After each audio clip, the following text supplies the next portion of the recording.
produce wealth. But when they attract people to us, they must see that we are intellectually strong, we have the conviction of steel, and we are real leaders.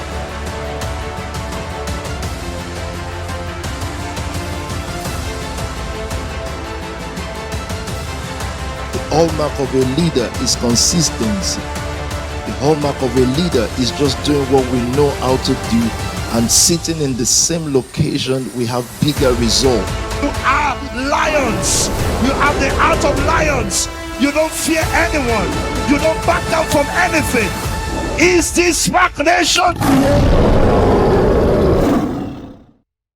Nation family, as you can see behind me, I'm on a crazy set. But before I explain and get into that, welcome to another episode of Heard or Not. I am Pastor Chendi, one of your best hosts, and you know today is about to go down. If you follow me, I'm going to show you what we're doing today and explain exactly what this podcast is about. So we're going to be speaking with PT. These second-gen leaders who I have here are going to be asking him some intense, very, very, very harsh questions. We're going to be debating today. We're going to be hearing from everyone and getting to know PT's thoughts and what he thinks about what we're saying. So before I get into it, I would like to explain the rules of engagement. Second-gen, are you with me? Yes. So who agrees that or disagrees that I look good today? Disagree? Red flag? Yeah, they're hating, guys. That's simply what we're going to be doing. Statements will be read, cards will go up, and PT will have to answer our questions. So without further ado, I would like to welcome our Global Head of Strategy, PT.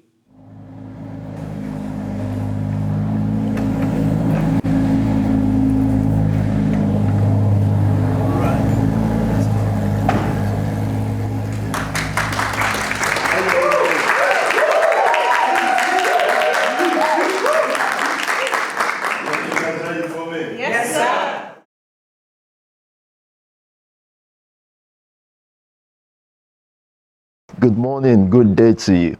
In a few minutes, this room is going to be filled with young people, thinkers, in a very intimate setting. What do? We create success pathway. That is our job. That's what we've been doing for about 20 years now, making sure that there is mobility, social reform for our people from all over the world.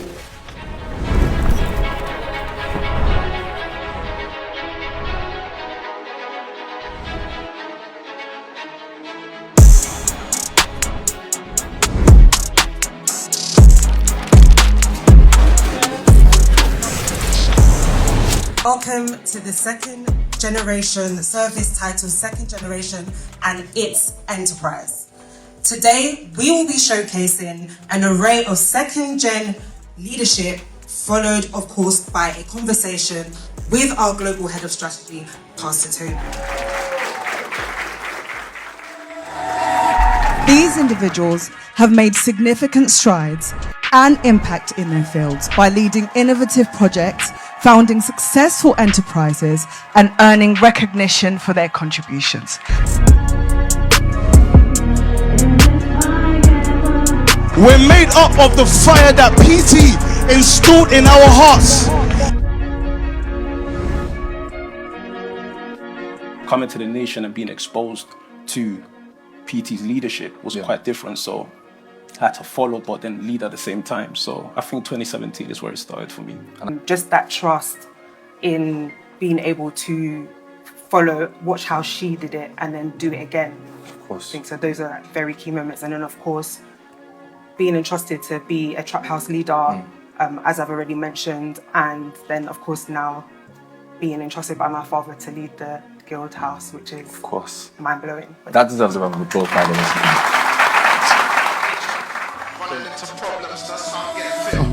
Never backing down. If I quit, I'm a sinner. And if I had to take it, it's cause I'm a giver. See this life that we're living, everything's given. Money's how I'm driven, mastermind tuitions. Sport mode, then I'm switching to the stick shift. They downplay the middleman, but that's a quick flip.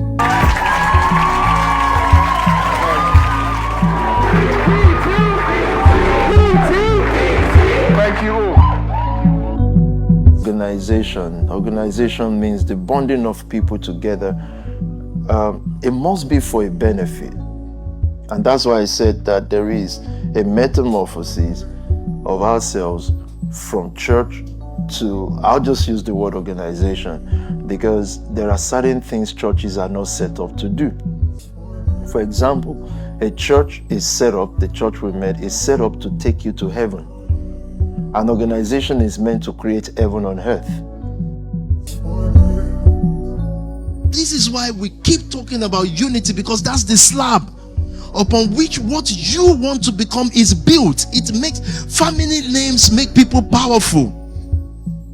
And if your family is doing something, if your family is trying, it will have both good and bad name. The first thing for family is to at least have a name first. We must not let anybody use their own journey to disrupt this opportunity. We built, and if PT pushed the Name Smack Nation by himself, with the support of, let's be honest, by himself, to build on this thing. Now you have about hundreds of him, if the mind is the same. And for the mind to be the same, we will have to filter many times. The statement reads, you shouldn't have any children if you aren't earning 6 figures.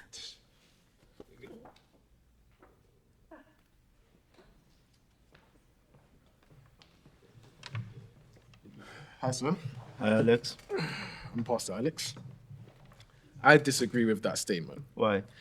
The reason why I disagree with that statement is because I don't necessarily feel like you can put a figure to whether somebody should have a child or not. Right. I think it should be, whether someone has a child or not, should be based on their purpose and whether it aligns with that. Right. For example, I have a friend. Right. That friend is Pastor Enrique. Oh, okay. He has 2 children. And at the time of the first child, Right. he was not earning 6 figures. Is that true, Enrique? It says true. Oh, wow, okay. I believe he's an exceptional second-generation leader. Right. Also, sir, there are some young people that earn 6 figures annually, monthly. Right. Does that make them, is it necessary for them to have children just because they earn 6 figures? It should be aligned with their purpose.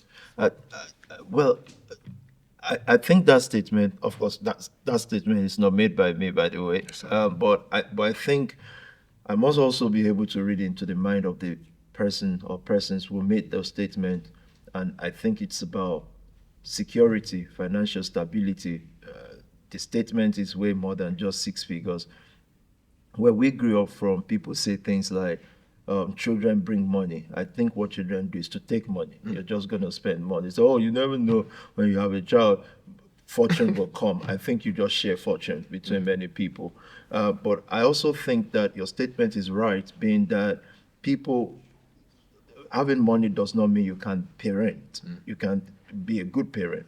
I think what money shows is that you are serious and dedicated to something. But good parenting will come out of values. A person, a man with ideology of values, certainly then has a belief. If that's not there, it doesn't matter if it's 6 figures or more, then there are no values. Drug dealers make 6 figures sometimes. I've seen a drug dealer send their children to private school, early days of growing church, and I was advising him, take these kids out of private school, because how do you sustain this? So I think it's about the values of parenting. So I don't think I can fully disagree with it or agree with it. Thank you, sir. I think somebody wants to come in. All right.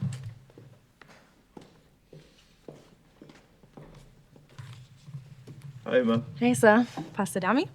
I don't totally agree with Pastor Alex. Right. I feel like you should have 6 figures. I don't feel like your child should struggle. I also have a friend, and I feel like his first child lived a different life. Is the friend behind you? Yes, sir. Said friend is behind me. It's behind you again. Yes, sir. Oh, wow. This is an anti-Enrique movement. But I feel like his first child lived a different life to his second child. Why would you want to put your child through struggle? Well, It's difficult. I think children will have to go through struggle. If childbirth applies to someone's purpose in life, and I don't know what that purpose could be, but let's say it's just what they want in life, I don't think it matters when, if it's 6 figures or not. I think they should just be able to give their children the best life possible. And I haven't said that as well. I must say that we must then define best life possible, because when I was growing up, I lived in a deprived area. I still don't swim till today because our parents just refuse to go. Swimming is just bad. Till now, I have LD too, because our parents won't allow us to eat sweet. And they made it a religion. They said it's a sin, so we stayed away from it. Well, that protect my whole mouth and all that. But of course, they were lying. It's not spiritual. It's just they don't want to buy sweet. But I still think we had best life. Now, I'm comparing myself to the people that are my age mate who rode the bicycle and who look like the Western kids. I'm looking at how weak they are now. So we have to also define what is best life. Best life certainly is not just the school or private school they went to. It has to be about the values in the home of someone. I think the definition of money, the reason why money would then be in this, is it's just the show of how hard someone has worked, I think. So I don't agree or disagree with it. I just think that we cannot follow social norms about when to give birth, when not to give birth, what to do and what not to do. I think we have to see our lives as different from others, because we have different destiny, born different days to different people. But I also came from an underprivileged background. And if I look around the room and look at many of the faces here, if I ask them, would you have preferred to have parents that were 6 figures or the life that you were brought into, what would you pick? Yeah, 6 figures. I would pick 7 figures. I don't like any let's struggle together thing. I don't like, we've left that to women. We say, oh, let's build together and struggle together. Children should just come and say, let's not build together. You just build, yeah? And let me just continue the building from wherever you stopped. So I think, we will all choose in this room 6 figures. That's what we would want. And I've always, children are the most lucky and unlucky because they never beg to be born. So it's like, so why did you bring me here? So when mommy starts saying, oh, do you know how much I've suffered? I said, no, I know, because you just wanted to have pleasure one night. It's not like you saw damn in your head, like, oh, I really need the company of damn in this world. No, you were just doing what you had to do. And so I would prefer to be born with about 6 to 7, 8 to 9, 9 to 10 figures. I would have been pastoring better, guys. Thank you, sir. Thank you. The statement reads, people often begin to reverse in progress when they hit the age 30. Interesting. So is this card agree or disagree? Disagree. Right. Hello, sir. Hi, ma. I'm Pastor Evan. Hi, Evan. So I disagree with the statement. Why? I'll use myself as a case study. Right. So I'm 31, about to be 32. And if I look at, let's take the past 2 years of my life, intentionally, I've seen progress. Financially. You've seen that. Let's decide that. Okay. I'm just joking. That's a joke, guys. But I have seen career-wise, in my career, finances, in leadership, I think I have. But again, I would say this, if I didn't have certain leadership, when you get to the age of 30, it's harder for you to grow and think big. So for people that don't have the values that we have. Why did you guys choose 30 though? No, it doesn't matter. Why 30? I think that's just the age, because when 30 is like you should have reached a certain stage at 30. Right. And maybe if you haven't, it's easy for you to compare yourself or to think you're not good enough. So it's like an age for young people that is old to them because they feel like they should be somewhere, but technically it's not really that old in the grand scheme of life. Absolutely, 30 cannot be that old. It's just, I think the Bible says teach us to number our days so that we can apply our heart to wisdom. It just means that numbering is to be conscious of something. So as you were saying that, I'm thinking, what was I doing at 30? I was a pastor, not married. I launched my book, first book, which I hope you never get to read, guys. I don't want it. Rebuilding the Broken World. Oh, you should know. You should know. You're 30 something. Come on, man. You would know. We've been around for long. But the thing is, I'm not sure everybody's timing will work the same. So when we make statement like consciousness at 30, it's a general statement, which means some people will have delays more than that. Doesn't mean they are retrogressing. It's just that 30 is a formation, because between 25 and 30, you figure some things out. But I still think there's going to be a lot of trial from 30 to maybe mid-30s and probably late 30s on some occasions. But proper leadership, early leadership rather, even 30 should be the almost the final stop from which you have another 3 decades to do exactly what you've chosen to do. Whereas 20s, I would say to a person, just try many things. Try it out and walk through what you think would work for you or what you don't think will work for you. But early leadership is important in this, because if someone comes to leadership at a certain age, they are probably formed already. By 25, you're already formed. And it is not what we do, is what we are. So I don't think generally people should start to retrogress at 30. I think what that statement is saying is that there's a mindset formed. And if you carry that mindset into your 30s, it doesn't matter who you follow. Afterwards, you'll still reverse back into that mindset if you are not fixed at 30. So can I ask, sir, if you are over 30, yeah, would you say that your mindset is fixed and there's no way for you to progress after that? I think it's difficult. I personally think it's very, very difficult. Yehoshua was introduced to the world at 30. His mindset, so he was 33, whom you call Jesus. He was 33 and a half years old when he died and resurrected. He was introduced to the world at 30 because an ideology is formed. There's no going back from that ideology. So, yes, it will be possible for some people to change mindset after 30, but rarely does that happen. Really, I've not seen. What I've seen is people embrace something at a certain age and they retrogress. And most times, 9 years after seeing someone, 7 years after seeing someone, and they've been around. You just see them back to who you met 7 years ago. And you wonder how. The same person. It does not matter what other people think. Only the leader can say, I knew this guy when I met him. You might meet them, as leaders. I knew the work that had to have been done. And you look back and say, this is the same person 7 years ago. I've always wondered, why did that not change? I think there was a mindset formation, and they were not even 30 yet at the time, most occasions. That's crazy, because in that 7 years, they could be doing activity and things are happening, so it looks like they're progressing. But in reality, they're just still at that point. Absolutely, because you don't know. It is time and situation that test who a person is. Time and situation. The reason why we celebrate longevity, the reason why the world celebrates longevity, the reason why you will go to a Selfridges and they will say Selfridges is 100 years old, or this thing is 200 years old, and they will keep them as part of the nation's heritage that must not be touched, is the celebration of continuity, because continuity is not for the weak-minded.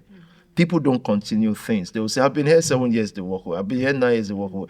They are not monuments.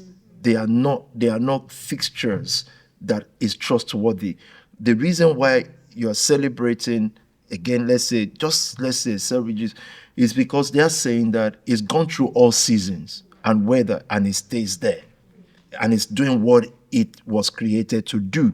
I think that's the best value a person can give their kid or give their followers in life. The fact that there has been longevity, there has been sustainability. The belief I had 9 years ago, I still have it. I'm improving that belief circle. Otherwise, you can't follow a person. So if PT keeps saying 20 years, I'm just saying that 20 years ago, I cannot see 20 years' time. I can only see every day. We lived by the same principle called faith. And in the bad and good weather, even when have been wrong, and we just stay true to what we believe. So time and seasons test who a person really is. Yes, sir. Thank you. Thank you. The statement reads, second gen are dysfunctional.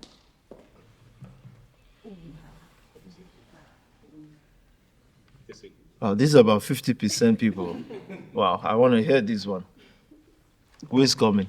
Oh, wow, this is going to be tough. Do you agree or disagree? Disagree. Okay. Why?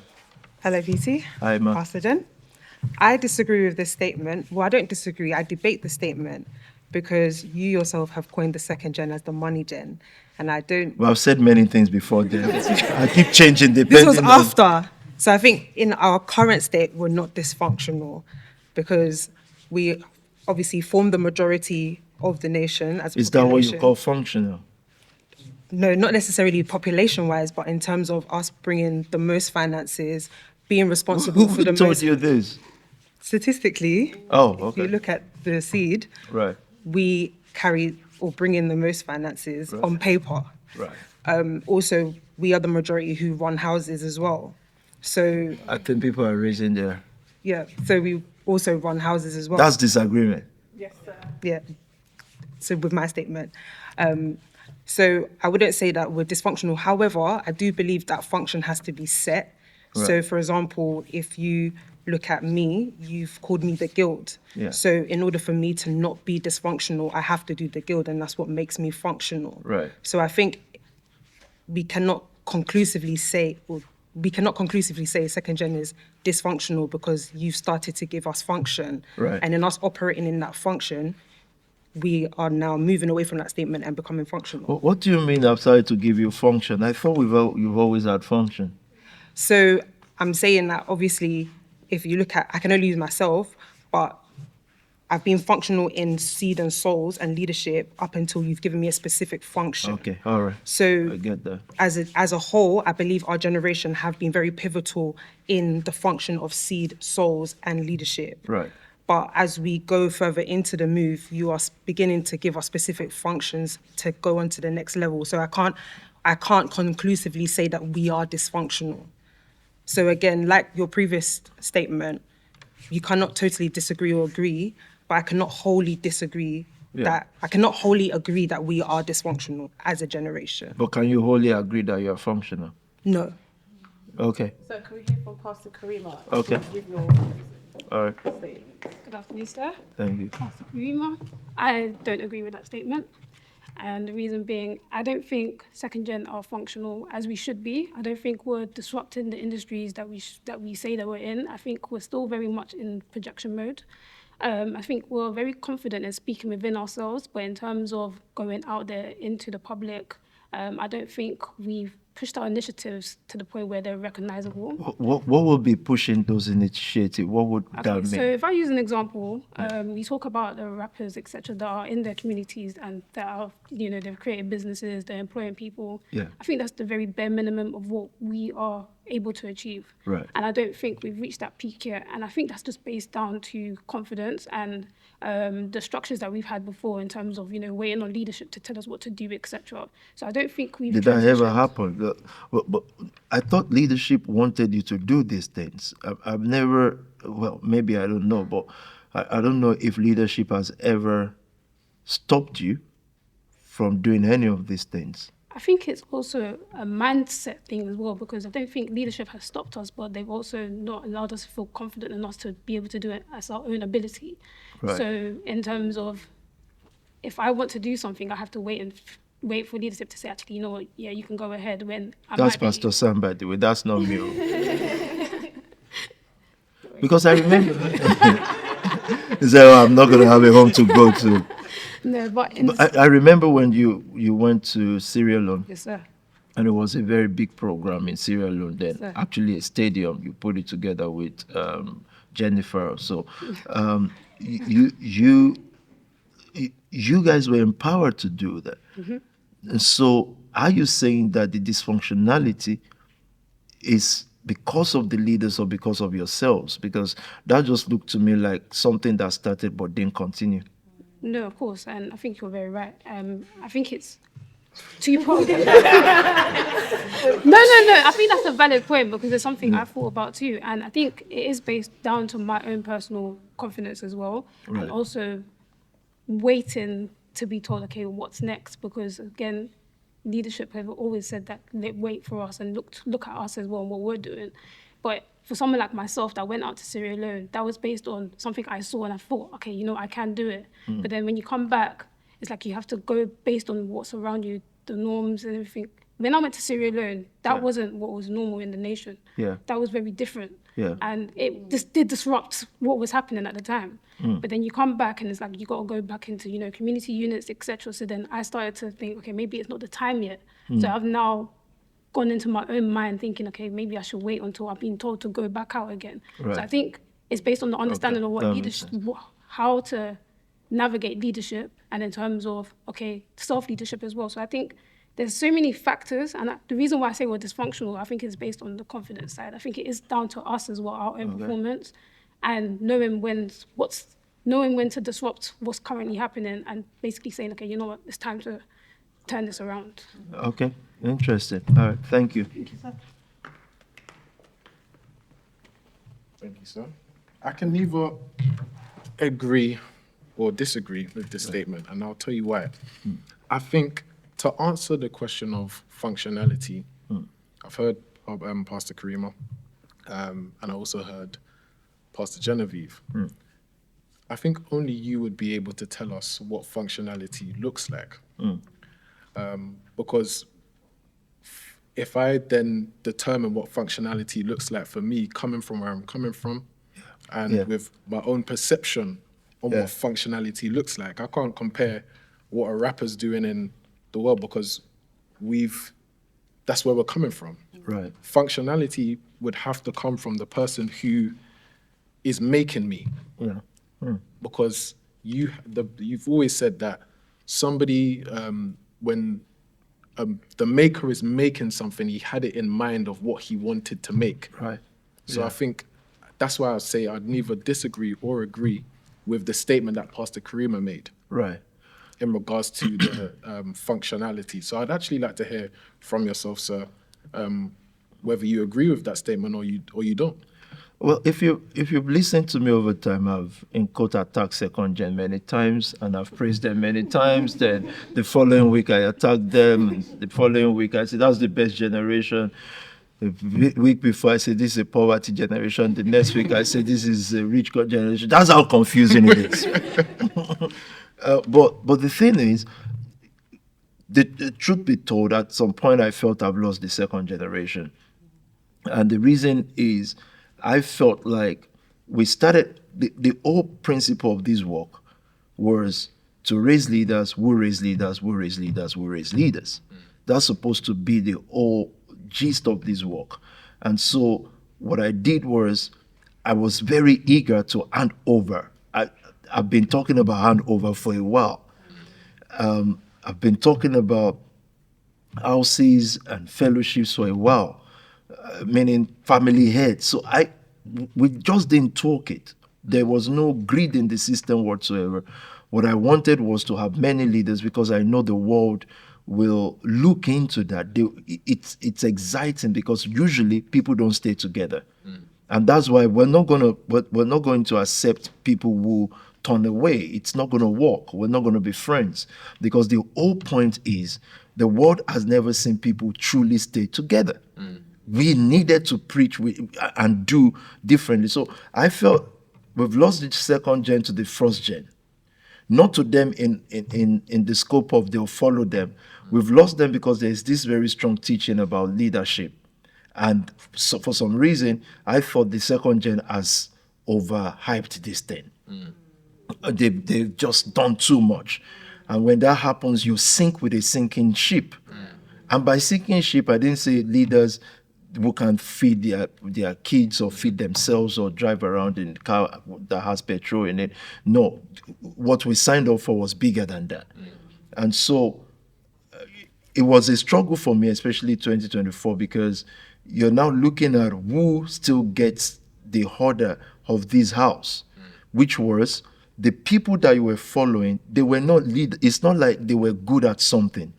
It's not like they were good at business or good at leadership. What happened was there was an endorsement in the house. None of them was good at business. Maybe those that I don't know what business they do, maybe they are good at money internet, funny stuff. But business-wise, none. So, but there was an endorsement by everybody. So if 200 people come together, not to talk of 1,000 people, and call someone leader, then they become leaders. Because then they get better, because that pressure will make. So I thought we've lost the second gen to that, because they were so much into leadership. Then we will blame ourselves too, because we thought about leadership. The only reason why I won't continue to blame myself is I didn't teach about leadership from a grid perspective. If I did, I'll be directing attention to me. I was directing attention to the leaders. Now, what I've discovered now, of course, is we'll now go into more training for those leaders, because you see, the world can be funny and criticize us and all that. They have some points, to be fair. There are some points in it. And this is the first time I'm saying this. And I've always known they have some point. It's just that I don't like them and I don't want to like them. So it's word for word. They have some point. Leaders must have certain trainings. Otherwise, abuse becomes inevitable. Luckily, God protected us from abuse, real ones. They don't exist. But it could have been. So we thought, so the confusion would always be, until I realized later that the likes of yourself, you came and you're standing on what you came for. Despite the fact that either it's your leader saying this to you, and your leaders were fine. They are good. No, let me leave that. Let me leave that side. It gets confusing. So you guys were following leadership according to the instruction of leadership. And I thought a generation is sinking with that. But I now understand that what has happened was the real seeds among you that are supposed to push the work further were protected by these leaders unintentionally. So whilst either because of lack of skill or their own personal greed, whilst they didn't give you instruction and training quick enough, God was shielding you so that your time to be shown, you will not have been damaged. So I think it's the protection of that. I think when we say something is dysfunctional, now I'm understanding it, that it wasn't dysfunctional, it was disabled for the right person to enable it. So, and I can give names, but I'll leave those names out of it. So I think there was a gathering of everything. Now, what functionality will be now, I think is what the word is defining. The word is defining for you guys. And I think it's going to be a year course. I think it's going to be a whole year where you set new leadership because of the things that you decide to do by yourselves. Like Pastor Karima said earlier, when she went to Sierra Leone, it was because Jennifer, a lady at the time called Jennifer, was pushing and they were pushing, and leadership supported it. In fact, I remember Phoebe's buying clothes for Jennifer at the time, buying stuff. People wanted to see it. But Karima is also right, that when you're back, there are demands in the house. I remember one of the things that would happen to Jennifer is people just said, yeah, you went Sierra Leone, but where's the seat? Like, what's going to happen now? Like, yeah, someone just went for it, like, yeah. Peter just said, oh, wow. He said, I even met the governor. I said, yeah, wow. Then the mobilizers are mobilized. Then he said, oh, wow. Yeah, so what's your seat now this month? So, and they register, meeting the governor of Akwa Ibom. I think those things already would just demoralize you if you're not strong-minded. Knowing that, yes, you couldn't have gone to Sierra Leone. Nobody would have bought you clothes to meet all these people or paid for your flights. I think that was the case. If the system that runs the house is not there. And so the system sends you out, but the system also needs you to be functional in the house. So if I'm to define what is functionality for me, for the second gen, it's going to be make sure the house is solid, seed and numbers. Because once you get those right, seed will make you visible and look important. Souls will connect you to the next thing, because you are 5 people away from whoever you want to meet. So get 500 in and you reduce the 5 people away. Someone can reach somewhere. And that's why I was saying the attention functionality to me will be, do we have the next gen, second gen? Do we have people that can actually pastor the third and fourth gen? That will be functional to me. And the church is going to grow. Like you helped your leaders grow their churches. They were not the ones that grew their churches. Ask your leaders, either whoever was leading you or a Pastor Sam, how many of their friends were there? How many of their friends sat down? Who was there? It was your own mobilization, your younger people. It was PK's friend. That generation, this generation. Those are the people that are there. So you help them to be what they are. So when they are no longer the person placed in that position, how can you still be with who they are not? Because who they are now is who they were before the contact with leadership. It's just logic. It's not even rocket science. So if a pastor, I knew Pastor Sam. If Pastor Sam becomes street Pastor Sam again, yes, he will have his own followers because they want to go on street. But what we're saying is that the second gen must understand that it is not a baton passed over to you by the first gen. It is actually your baton. You were running the race together. They just got tired. Those who got tired. They just got tired. Baton is, I finished a good work. I've established something. Here you are. Take it. I started the race. They didn't start the race.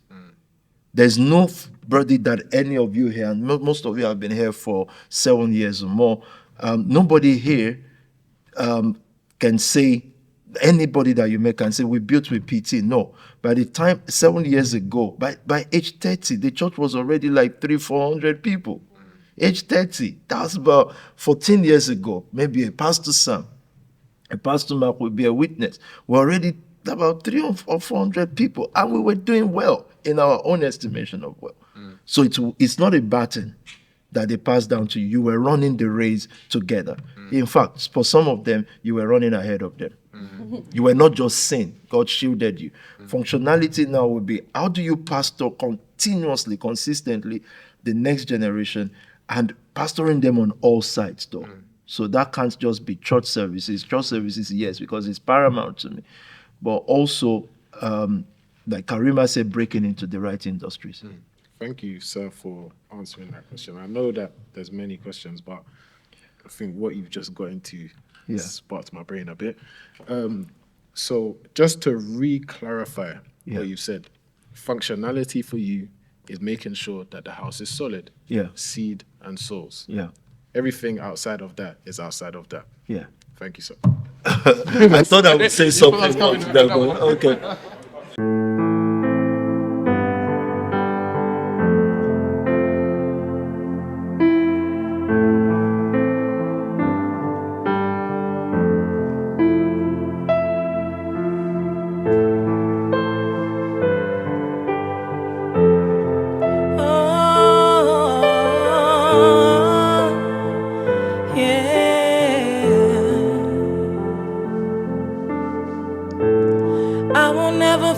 What you've done for me.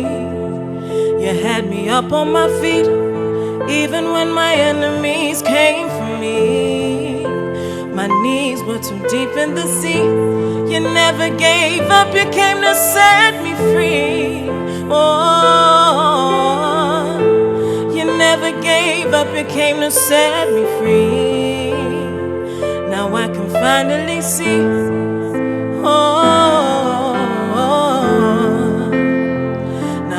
Finally see,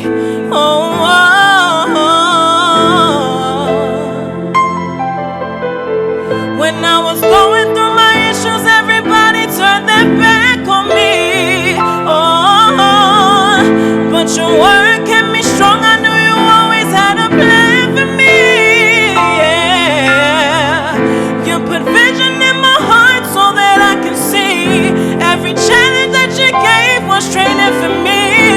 I'm gonna be the greatest, yes, I do believe.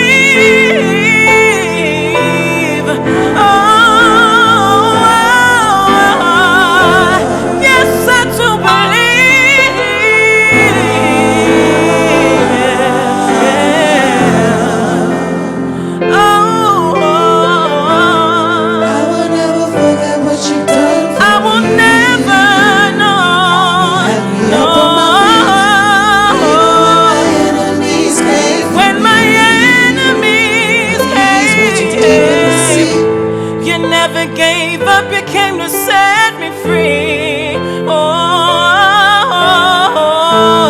never gave up, you came to set me free. Now I can finally see. Now I can finally see. Yes.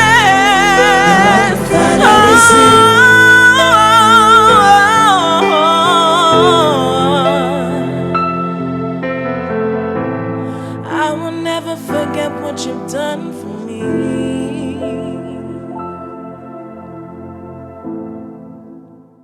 The statement reads, young people are too focused on chasing fast money instead of building real lasting wealth. Right. I'll take a stand on this one. Afternoon, sir. Afternoon, sir. Enrique here. I personally disagree with this comment. Why? But I'm talking about in the nation. So outside the nation, I think most young people are looking for fast money in general. But if we're talking about second gen in the nation, I think maybe the early stages, I think a lot of people were driven to making fast money because of the demand that we had to build certain things and stuff like that. But I think over the years, it's kind of changed and evolved. I think most people now are trying to build businesses, things that can actually last for quite a while. So you're looking at Trendy, for example, with Everyday Fits, Right. Pastor Alex, Limitless. You have Pastor Corinne, Accounted. Most people in the room here are actually building things that can last and are sustainable. Right. So I would disagree on the fact that young people are chasing money. If I'm correct Okay. with what I'm saying. All right. I That's hear my you, sir. opinion anyway, but Thank you. look, I disagree. Go for it. Good afternoon, sir. Hi. Pastor Corinne. I disagree with what Pastor Enrique said. I do feel like the second gen are transitioning to businesses and longer or more sustainable means of making money. Yeah. However, I do feel like with the demands that come with targets and things like that, we often find ourselves straying back into quickly trying to raise funds and then getting lost in that because of the sustainability of being able to meet targets and things like that. Right. So I feel like we're in the transitioning stage of trying to transition from fast money to more sustainable long money. Right. Okay. So we would love to hear your thought on it. First of all, I don't want to put fast or slow to money. Money is money. Yeah. I don't know why anybody would want slow money. Because slow money is slow money. I think it's more sustainable means of money. Yeah, I think sustainable is the word. But I do agree with the transitioning and what we wanted to do with the first gen. Again, people have to understand that we actually, targets are not just born out of everybody go and raise seed. Target was born out of, we raised money. We wanted businesses in the first gen to work so that we can call for service anytime because we will be employers of ourselves. I'm saying this so that you will know those who to forgive and not to forgive. This is not about personal issue. It's not how pity feels or how someone feels. It's the stewardship, the contact, the endorsement, the monies given to you. It was supposed to build the next gen. So we were not asking for things that we didn't put there. However, we still have to go back to the drawing board, raise more resources. Check any church in the world. The Catholics have some of the biggest businesses today. Yeah. How? People contributed because I heard that during COVID, dioceses were going to houses to still pick money. That's a whole Catholic church with all they've got. But they are strong employers of labor. So either we agree with the ideology or not. So, but there is a strong, once I realized that even though, and I'll keep using first gen, by the way, I have to tell you that most of the first gen survived well. They did well. The only reason why some people will be prominent in the first gen, and I've said that and I've accepted that to a generation, is because the people that were actually doing the most were women. Until we were brought to the awareness that this word somehow just put most of your family heads, they would have been women, but men is what we know. So we didn't check, this person is actually building more businesses, making more resources than this person. But we just thought, men. but we're wiser now. So I'm agreeing with the fact that there's a transition going on. That transition should have been done many years ago. From church to business, we're trying to, every movement starts rough. Any movement in the world starts rough. Everything is rough. Then if you stay alive, people start transitioning. So there's no way either a first gen or second gen will not have one stain here or there. But then those will survive with transition and become something. Check any movement in the world. So I don't know about those who are outside. I think forever those ones will keep chasing unsustainable means. And those who think they've even transitioned, they will find themselves back to where they are coming from. My thought is that when you say this generation, you have to remember that there are a lot of people that are not visible. I think there are many people working on what is proper, what is structural, what is sustainable, than those who are not. I think those who are working on what's not sustainable and the so-called fast money, they'll be louder. I think that's just the way the world is. I agree. Thank you. The statement reads, if a man is financially struggling, he's not in a position to be dating.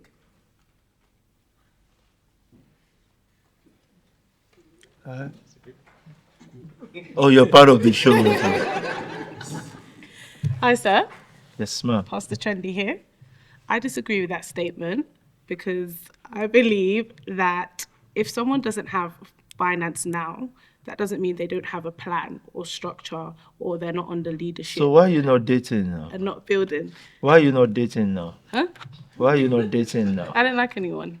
Oh, okay. Yes, sir. Oh, I love Trendy, man. Are you going to let them play this part? Yes, sir. Okay. We should. So that's what... I think that was a good flow. That was a good sharp answer. Say, I don't like anyone. So that's why I disagree with this statement, but we would love to hear your opinion in terms of should we be dating if we're not financially there yet? Okay, first let me think about Adam. I think a garden was created for him and he had no need in the garden. Since he's the prototype man, he's the first man. As much as he had no need in the garden, he didn't own anything in the garden. So I think what I will call a man that can date is a person who's found a garden, a walk. And I also know men who they don't find it. They call deals garden. You know, deal men. Deal men say, "Oh, by this time next week, the deal is going to come true," and then pam. Then they always do this. Once someone is doing this, they say, "No, by the time this deal happens, I should be fine." How much do you need again, sir? Say, "Yeah, I don't need anything. Don't worry." But it's found a garden. It's found a community created by the scope of fatherhood, a walk, a garden to till. If somebody has something they are doing, and I'm not going to put this as the word because then a lady would then say, "Oh yeah, he's an accountant in a firm and all that." No, or he's an IT guy. You know, when I first came to this country, I used to hear IT. Everybody was in there. I didn't know they were stealing online. I thought, wow, this IT thing. No, they were just trying to tell me it's IT. I said, this guy said it's IT. This guy too. I said, this IT thing, man. Need to go and learn IT. But I'm thinking this guy that I know from where we're coming from that is now doing IT and buying all these cars had no IQ when I knew them in Nigeria. But so it's not a deal thing. It's finding a man with a peculiar vision. I think a man without vision is broke anyways. It does not matter if he can feed kids. I think a man without vision, without a garden that they are tilling, handed over to them by a supreme creator, leadership, I think that's a dangerous man because we've seen men that have money now and don't have money again. But sometimes you will not have money. Do you have vision? Yes. Do you have a community? That's this community is the smartest move a man can make. Detaching from one is the dumbest move a man can make. Meaning they've always been broke. God gave Adam a community, gave him a garden to till. So I will not define broke by money or not, cars or not. I'm talking about sitting with a man. Imagine someone submits to a man, and I ask them, this submission is to take you where? The woman should think, submission to you is not worth it because I'm going to have to submit to a vision. So what's the vision here? If the vision is, let's live our life, raise kids and be good citizens, if it fits into that woman because she's weak also, fine. But he's broke who has no vision. He's broke who has no goals and who has no community. That's how I would define broke. Thank you.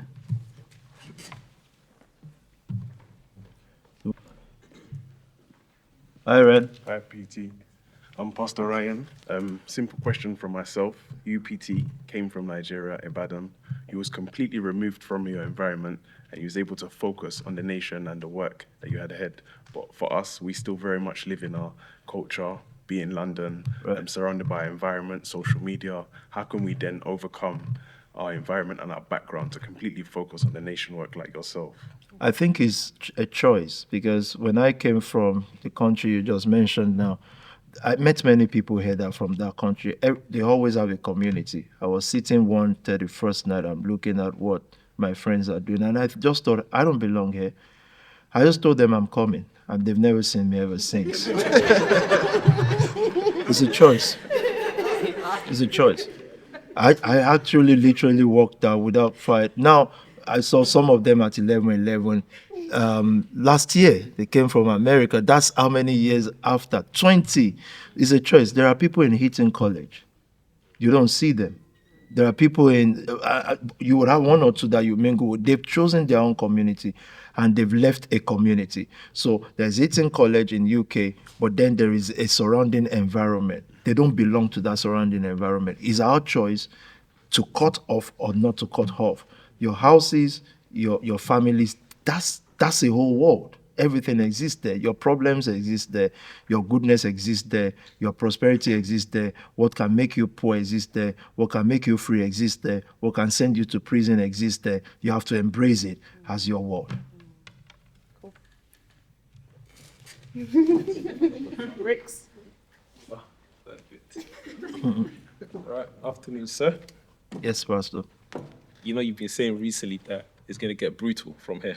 Right. So I have quite a brutal question to ask you, sir. Yeah. I'll just say it. I won't filter this. So since last year, we've seen certain leaders fall off. Right. Yeah. Is there room for such a person to bounce back or not? No, unless there's a bounce back loan. The Bible was clear. Those who are young, they miss their road. Sometimes they come, they go, they don't know. Yeah. But the scripture says those who have tasted something. Nobody, no leader has been here that has not tasted the goodness of this leadership. Yeah. This is fact. Let's not. Yeah. So I don't think they need bounce back. I think what they need is to just move on with life, make things work. And hopefully, our prayers are with some of them that hopefully they can build greatness. And on that level, we can talk afterwards. But it is not an emotional walk. It is God's assignment. We choose our men. God chooses his own men. So I don't think anybody needs bounce back. I think they just need to bounce up in life. And God helping them with the things that has been taught and the prayers said for them, they'll bounce up. Quite brutal. Thank you, sir. Thank you. I've got a follow-up question. Tell me. Pastor Abba. So based on that, let's say if someone was to come back, what exactly would you do, sir? Yeah, but just you think about it and think about comeback. What would they do for you guys now? As in, let's just be honest with ourselves. Since we say it's brutal, what would they be? Are they going to lead the guild now? Are they going to? You have third and fourth gen. Are you going to ask someone to now lead those who just came back from the US, from Harvard, from MIT? So we have to ask ourselves the question, when we use this word come back or come, it actually come forward because we are not at the back. What, to do what? To place where? What you'll do, what usually happens with leaders is you'll now start to try to carry people along. Our battle is already uphill to now carry people along. And I think again, I don't know who you guys are thinking of, left or not. So I'm just talking generally.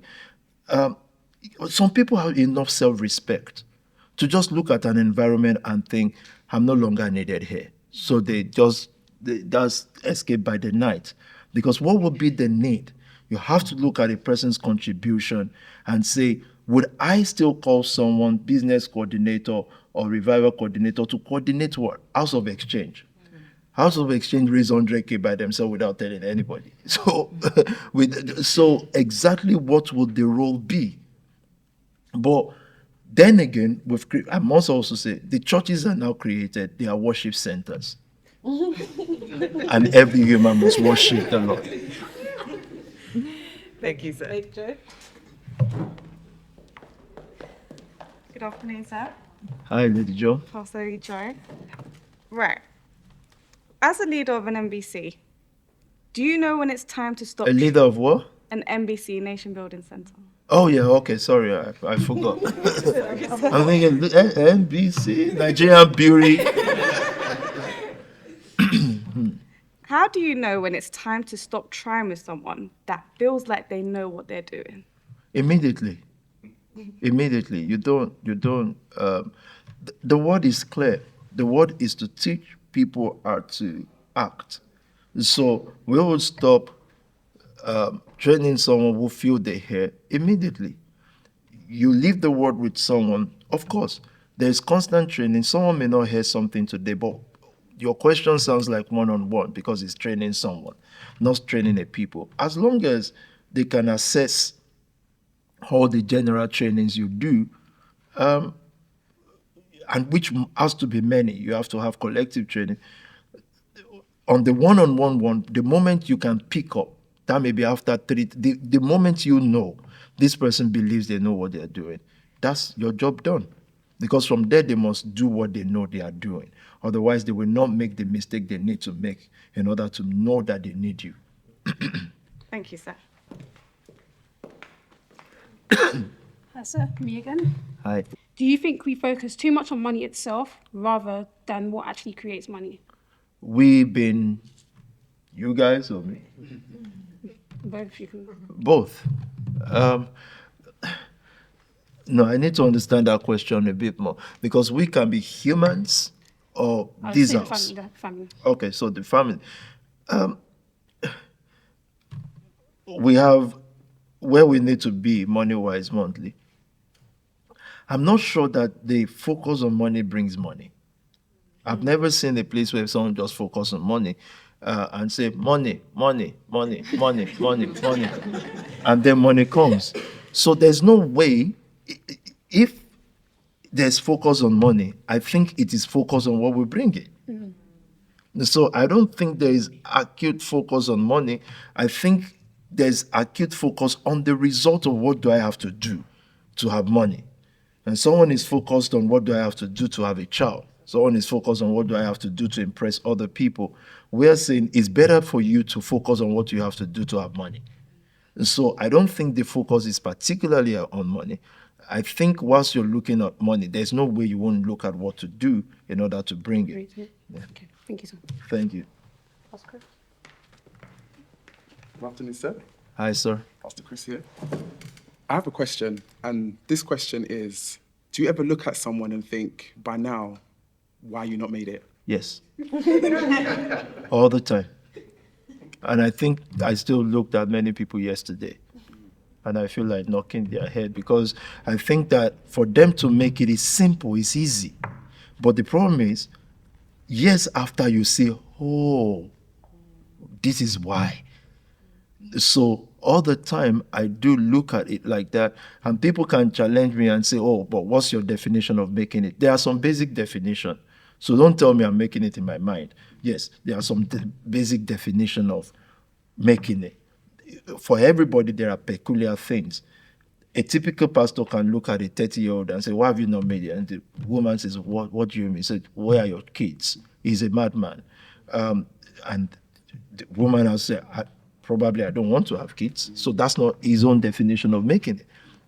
So there are certain landmarks in people's life, certain decisions, certain things they follow that will make me feel you've made it. Forget about the car you drive or don't, where you live or don't. You've entered a mindset that will produce all those things, either at 40 or at 60. So yes, I do look at some people and think so. So you want to ask me if I look at you like that? No, I'm just thinking practically now, does that, and if we're going to be very real, does that not piss you off? It used to. It used to until I gave up. Yeah, it used to. But I gave up because I just realized some people have just decided to be local. And so 2024 made us realize, even though I've realized it, yes, but it put it in words for us that it is what you wish for people, not what they wish for themselves.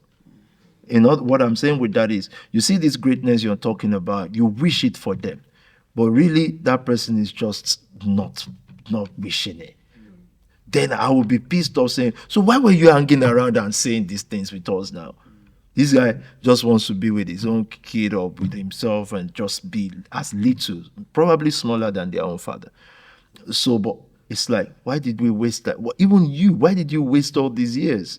So, there are people that are born for greatness, but they need the training for greatness, and you will see their attitude. I don't think just because some things are not working for them now, then they didn't make it. No, that's not how I see making it. So you said that we can think very local, and you want greatness from us, but our results can be very local. Yeah. So some people come from nothing but get comfortable too quickly. Yeah. And maybe that's after their first success, maybe their first car, first big purchase as well, because we've seen it before. Yeah. How do we stop that small success from killing the bigger vision? I'm really trying my best because it's not how we stop it. It has to be a leader.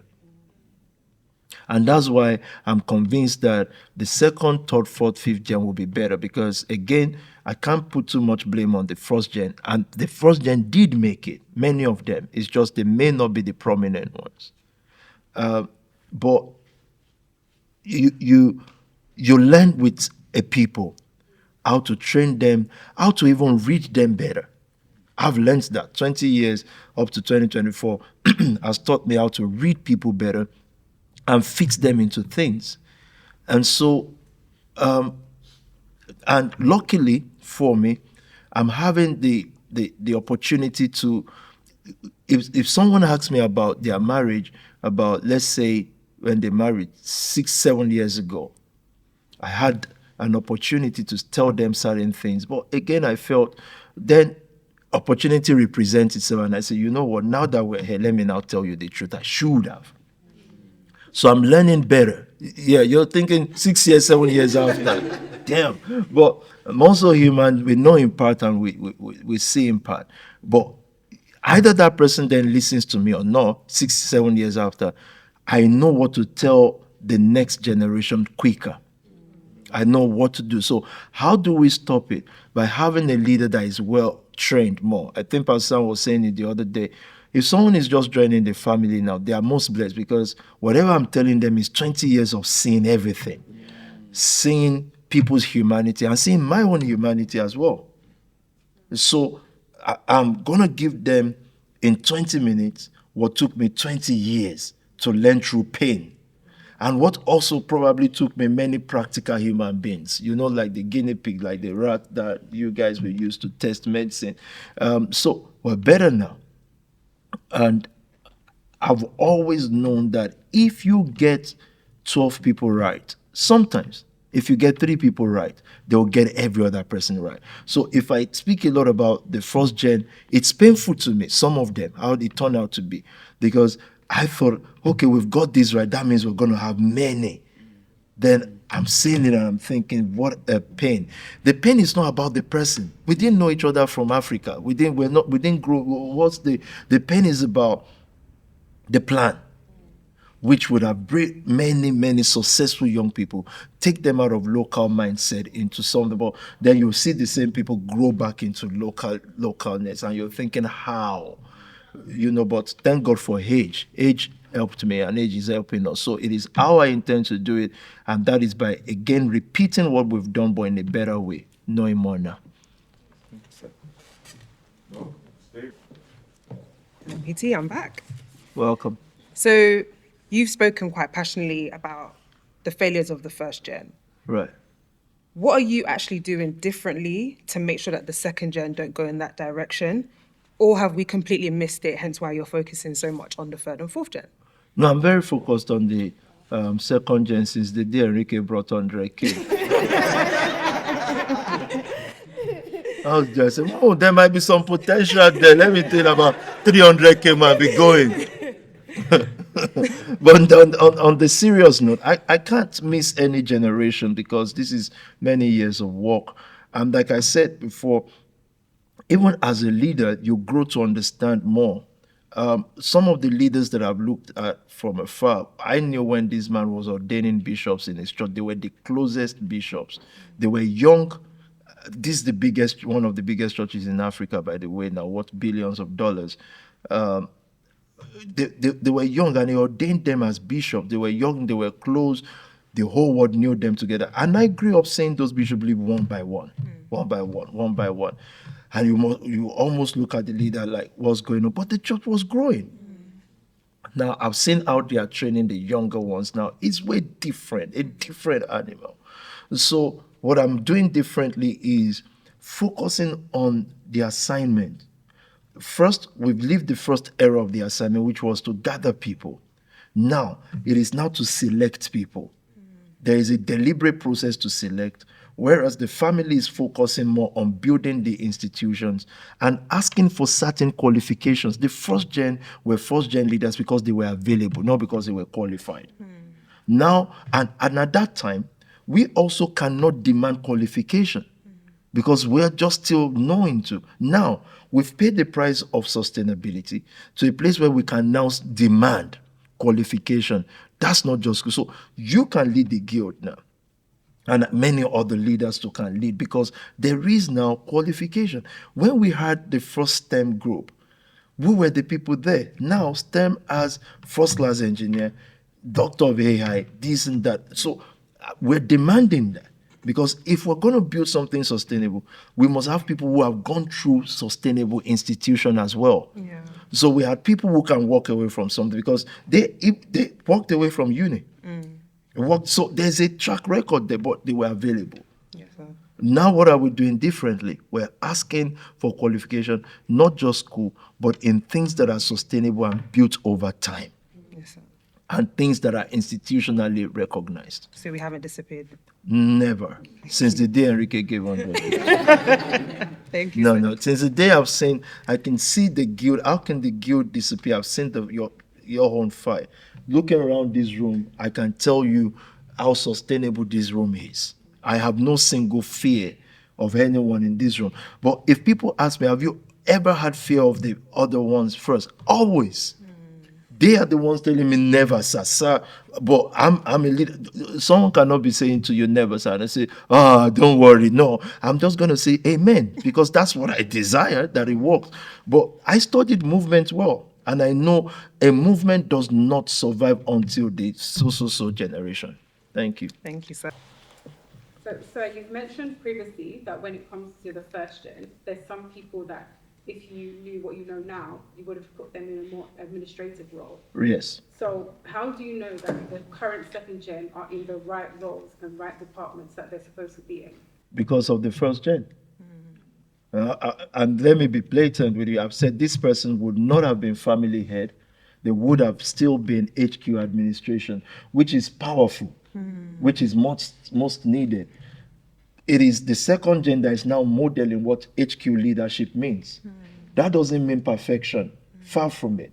What it means is there's now a certain level of qualification and expectation, whereas these other persons, what we would have kept doing is send them to the field. We're saying, no, this person is a strong person, but not a strong leader. Because strong leadership is the combination of many things, not one thing. So this person has something good going for them, probably a good heart, good intention, but it takes more than that to pastor some kind of people. PT's endorsement and force will only last for a while. So how do I know now? By learning from the first. knowing how to read administration more, knowing how to read people more. And then, this is also important, not just saying, if this one don't go and lead this now, it will feel this way. But we also have to earn that. So we couldn't have been more decisive in the first gen, because people that are working hard, people that feel they should be somewhere, you don't want to break their heart. But now we can't. That by the demand of years that we spent, and by the power we now have, we can say, no, Ebon, this is where you'll be, not here. Whereas before, if Ebon was so passionate and available and looked like she has attitude for it, we just say, okay, just go and do it so that we don't feel. So looking back now, I would say, sir, no. We need administration for HQ. You still need to stay around PT a little bit more. It could have been 2-3 years more, and so that we discover some things and correct it quicker or quickly. But now we're going to do that. And that's why now there are many letters from HQ. There are many layers of discipleship or discipline. When people write to the HQ, you know, now we write and we address. For me, I'm looking at we had issues to a point where, imagine we want to, and I'm going to say this regardless, imagine we have someone trying to invest 200K into the nation. But the issue is, this person is not those street people that you meet and then you jargon on. No, he's a banker. This man was the one, repeat this to whoever we say should be administrated. This person was the one saying, no, this is why this person will have problem with banks. The front of the letter is wrong. This is you signing an agreement with someone. The front of the letter is wrong. This is wrong. The comma is in the wrong place. This is the. So then I realized, so all this has been working on jargons and PT's endorsement. Imagine if you are a banking company and you write to another banker that way, he would know you guys are mushroom organization, you know. And he knew that. He wrote that. So because people will say, oh, this person is not editing. You don't know what transpired. How many layers of problems you've had to face before you say, look, you can't do this. But I gave you the whole world. You had admin, you had everything. Imagine it's the banker, the person that wants to invest, that is helping you write the letter of investment to him. But outwardly, everything looks great. So I will sit there and think, okay, this one is, I'm knowing it because it's from me. Do you know how many millions you guys have lost? Do you know how many millions you guys have lost? That we will never know. What PT is doing right now, I'm sitting among your leaders and say, you said you've sent the email, a big leader now. Let me see. Screenshot the conversation. Meanwhile, what we did before was everybody was in their world, and I've been wondering, why are their people not rising? Why am I able to raise you and raise other people who were closer to the HQ? But your people are not rising though. Do you understand the pain of that? It's unforgivable. Praise God.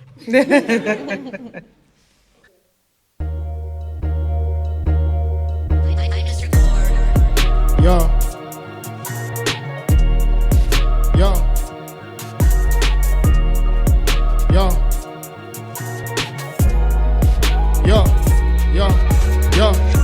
Top boy, but I don't know Ashley.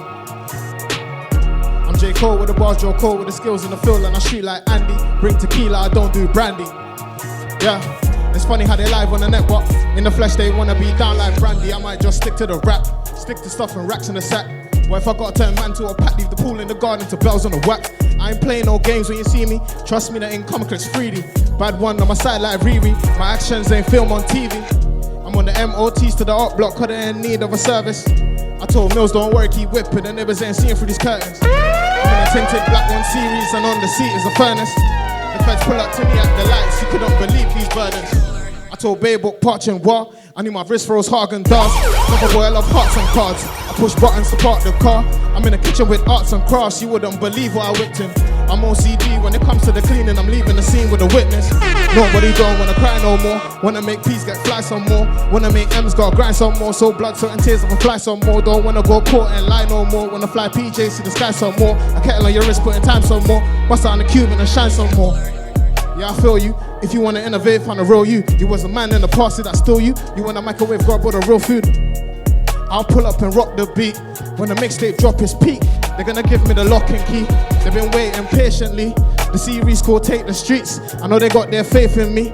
I've been working, the tape's been taping. The hard drives, you just wait and see. Just wait and see. Just wait and see. I've been working, the tape's been taping. The hard drives, you just wait and see. The flyest you will ever meet. I'm one of them rarest breeds.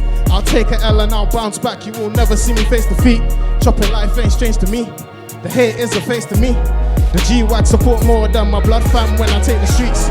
Keep going, I'ma run it up.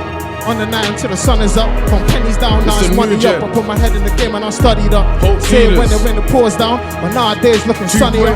They laugh with them ones back then. But now it's life's looking funnier. Yeah, I got the nation on my back. We're going straight up to the top with a new gen leader. Yeah, I got revival in my mind. Can't you see we are the sign with a new gen leader? I got the nation on my back. We're going straight up to the top with a new gen leader.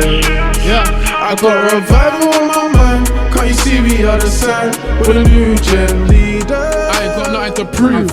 I turned 1 into 2. Then I'm a gas and I made that stuff happen and now I got multiple boosts. Inspired a whole generation. I ain't even write this stuff down. If you're talking about gospel drill, you know that we started the sound. That's a history lesson. I came up testing weapons. If you see me with F45, you know that's a back road. They talk it but we walk it still. Talk about drills on the whistle. They don't raise no kids but the morning pills. Couldn't live this life cause my life's too real. I got the nation on my back, we're going straight up to the top with a new gen leader. I got revival on my mind, can't you see we are the sign with a new gen leader. I got the nation on my back, we're going straight up to the top with a new gen leader. I got revival on my mind, can't you see we are the sign with a new gen leader. Better talk to me nice when you see me. I am your favorite rapper's leader. I can never be rubbed like a genie. Now that I know what I'm doing, I'm eager.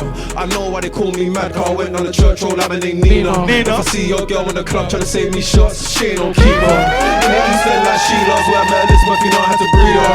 Double that bag like Kilo, hit her on target, this nigga I'm a dreamer. When I'm on social media, all of these eaters just wanna call my bluff. Let's go. Know you are what you focus on, so I know you wanna be like us. Leaders, new gen leader. Leaders, new gen leader. I got the nation on my back, we're going straight up to the top with a new gen leader. I got revival on my mind, can't you see we are the sign with a new gen leader. I got the nation on my back, we're going straight up to the top with a new gen leader. I got revival on my mind, can't you see we are the sign with a new gen leader. And based on what you said, so in the past you saw leaders make mistakes, but they was left in position till they left themselves. Going forward, if you saw a leader make mistakes like that, would you remove them from their position? Okay, very, very good question. Very, very good. Very tricky. Because you guys know you are making mistakes now. It depends. I think we're going to deal with it case by case. And even in the first era, we were the ones that removed everywhere. And I already know the consequence of remove. If the person is going to be great, the consequence of remove is they will learn better and become better. If not, they will do what people normally do. They'll start ducking out. Which was also a good result for us, so that we didn't have to remove anybody. We only removed one. The first one we only removed when I came to church and announced this fellowship will no longer exist. And again, it's not mistakes. Mistakes, you can't just remove someone because they made mistakes. You correct mistakes. You remove someone because of who they are, in order to fit them into another place where they would have functioned better. And so we won't remove, we'll look at the case and say, what is this mistake? Is it who you are, or is this just a mistake? People can behave out of character sometimes. I can behave out of character, and you quickly sit yourself down. You talk to your own leader too. Even if you are PT, you must have a leader. You talk to your leader, and then you adjust. And people will ask me, so why do you not announce your leader? Because people will just go there, not to report me. They'll go there to ask him to ask me for money. They say, I just want to report what's going on in Spark Nation. They say, sir, at the same time, he promised me 5 naira since 2000. It doesn't work. So we won't remove them because of mistake. We will train them if they actually belong to that position. If they don't, then we will reposition them for effectiveness or better effectiveness.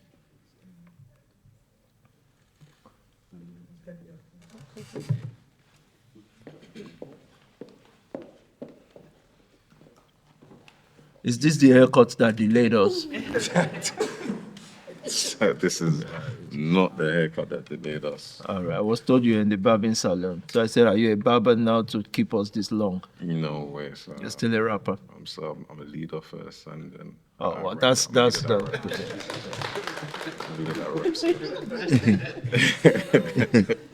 But yes, sir, I have a very interesting kind of question for you. So, yeah, since this is a brutal week for us, no, I didn't call it brutal week. I don't. Anything should not happen to me. Oh God, you know, no, because these things happen. God, you know, I've gone through enough brutalness. I should be. I want to chill. Oh yeah, tell me. Okay, so I'll try to keep on the chill spot. So now, there's many different types of hierarchies or different types of roles within the family. For instance, like we went from family heads to industry heads, and now we're at strategy heads. Yeah. So now, I'm pretty sure there's people who are not strategy heads that are probably thinking to themselves, I could do a better job than who is strategy head. Or even if it's not a thing where they think that they can do a better job, maybe it's just a thing where they just want to be in that position, but there's only one position for that strategy head. Right. And there may not be a junior position available. So what would you say is the best way someone can take another person's position without, without animosity, without any animosity, without any bad blood? Because I get that. We all have targets. Everyone has targets. Like there's families, there's different families, different churches, and each church and family has targets. Yeah. So now, how does someone breed that level of competition, but keep it very like friendly, but very aggressive at the same time? It's got to be cutthroat. Because at the end of the day, we're in this school for us, for our leadership.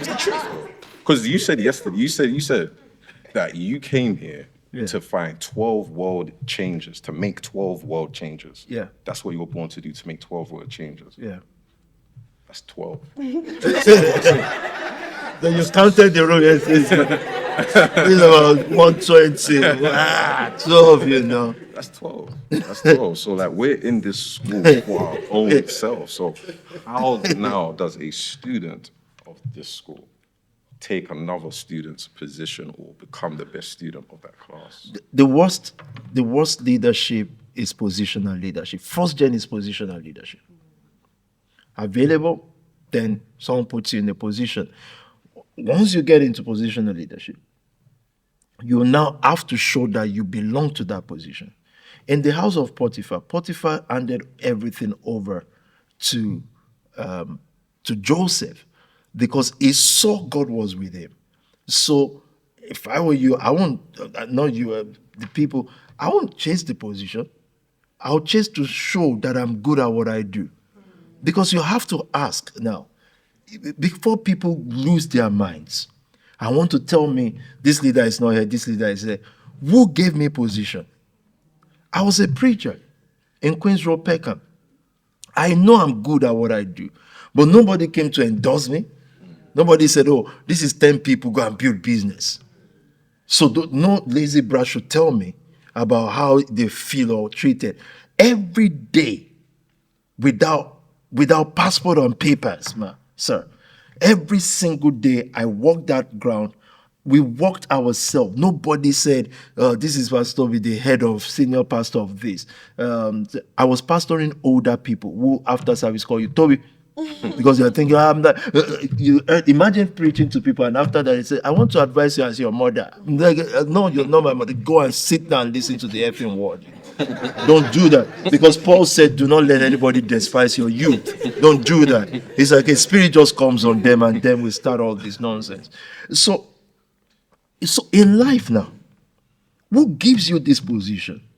I'm saying for myself and for some of you that we walked that road, Peckham. We raised ourselves. We fought through. Nobody was endorsing anything.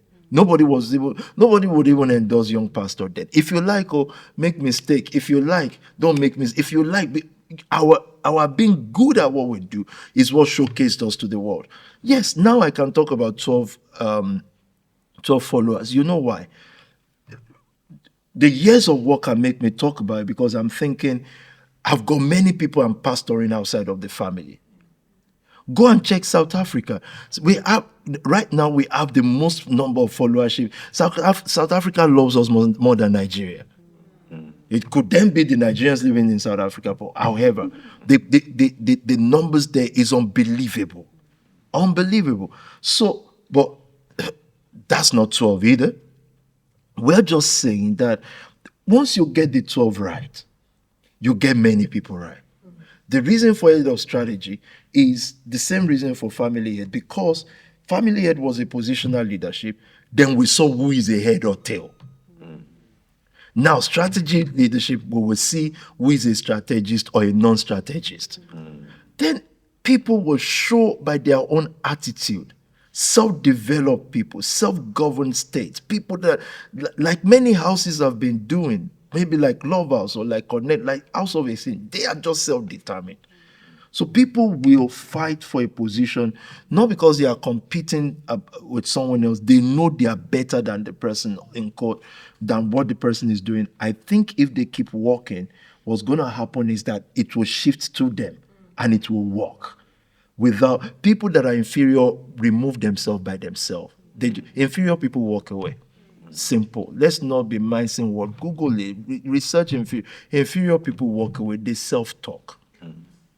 Whereas people like us refuse to walk away because we're saying we're actually said UK is like hard, London is hard. We're actually saying, guys, I'll show you how good I am. Without no instrument, I'm just going to take your own tool and use it against you. And that's what we did for 20 years. So we're not positional leadership. It is not that I started a church that was founded in Nigeria that has numbers and popularity already. We built from the grassroots here. And now we can say we're global pastors. Yes, if God has given some people, I look at some of the people that they will say fell away. If their path didn't come here, who would they be to me? Just another guy on the street that greets me like this. Simple. It's not big deal. But God has his own men that is raising. And those men have to show attitude by themselves, not by their position. Position actually disarms people. Freelance actually empowers people. When you can sit down in your own corner and say, I'm going to prove this. So with that being said, so why do we give our positions then? If you believe that? Very strong question.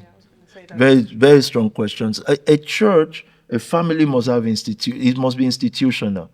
You cannot have anything with two heads is a beast. So there must be a head. Even if the driver is bad, there must be a driver. So we give our positions because as an institution, you must have one person where the bulk of decisions stops at. Now you now have a PT who can say, no, that decision was right or wrong.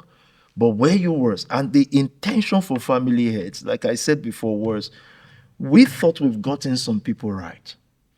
It is difficult for PT to reach, give me a name in House of Exchange, for example, Joe. And it's difficult for me to meet him every day, to talk to him. But if there's a family head called Hobie, it can reach Enrique can reach him. So that there's no one, and God told Moses to anoint 70 elders. Because they saw how much Moses was working on a daily basis. It would be in the tent of tabernacle and meet people every day. The first time Moses anointed 70 elders and the Spirit of God came upon them, God came into the tent, the Bible says. But guess what? Guess how the elders ended? As nobodies. And guess who led the nation? Joshua and Caleb. So this is Old Testament. This is God himself called a whole Moses. And God came down. It's in the Bible. And the elders didn't still become anything, but they served the purpose for them. But who God was raising was Joshua and Caleb, but they were not grown yet. It was Joshua and Caleb that will continue, perpetuate what Moses was doing. So positions have to be given so that someone can take responsibility for many souls. But what we're doing better again now is training them more and trying to fit the right people into the right place and places. You've mentioned before that about senior pastor, the senior pastor, that position. Right. How does one attain that? And you've also mentioned that it will, some third gen will become senior pastors, but there's never been a mention of like a second gen or female. What are your thoughts on that, sir? You guys, second gen, just make money. Leave pastoring. Don't worry. We'll be fine. We need young people. Because it'll be long. How long will I live for? If I now say second gen should be senior, for how many years? I want to see a reviver. But that's actually a joke. How does one attain that? I think we will find out the prototype of what things needs to be. If Pastor Sam is the senior pastor now, there are many questions. One, how many years of followership? Two, how many is there? Look, the position of a senior pastor, the position of a servant of God, you cannot make yourself into it. It has generational line to it. It's for Sam's dad, a pastor. Yes, someone will now say, "Oh, so I'm out of it." If my dad is a herbalist, I know. but there are many reasons to it. The years of followership. Then look, I used to tell. Nobody can tell me God's hands is not in this, and I have to say this however long it takes. I used to tell some of your brothers then that I wanted them to do business, to give Pastor Sam money weekly. You see, and what's the money we're talking about? Maybe like £100 or so that he can just preach, because I know there's a call of God there. I know that one you cannot make it. You cannot just say, "Oh, I'm a servant of God."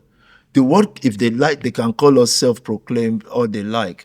But you know when you see a person, this is a servant of God, leave this thing, you know. Now, I used to say that. But I think what happened was because they were not doing it, and because it gave them some sense of, "Hey, Sam, yeah."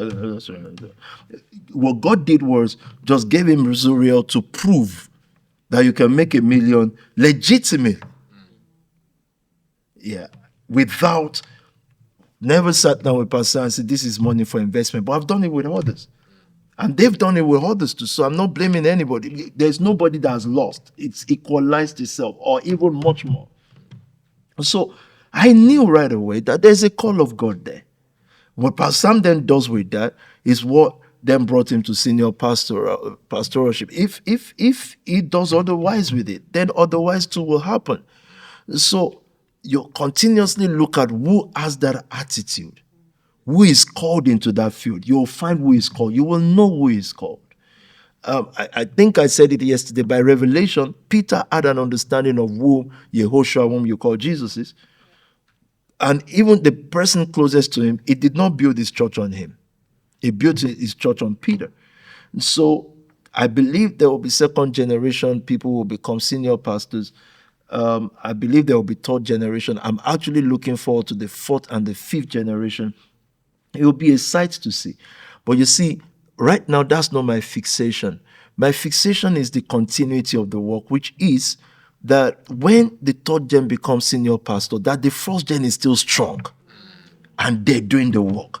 That's what the first gen, not all of them. And it's, again, if I keep saying first gen, I beg for the pardon of those who are doing very well in the first gen, which is the majority of them. It's just, I can't mention names and all that. I can mention names, by the way, but it's not necessary because we may get the gist wrong. That what we wanted to see was that strength continuity. The ability to continue a story and say, yes, I did hand this over for more effectiveness. And that story would keep going. And everybody will be able to do what they want to go and do. So you're no longer actively pastoring, but you are leading a leadership movement. That was the dream. You transition from pastoring to leading leadership school. It's a story that keeps going on. That's what we wanted some people in the first and also generation to be until they spoiled this thing, because you can't teach leadership without results. You want to say something? So do you regret passing your people on to the first gen so early? Do you think that we could have stayed a bit longer with you? Just based off the the comment that you I don't think Pastor Nikki will find this funny, but I know you're not talking about her. But I can't call it regrets, and I do have my regrets.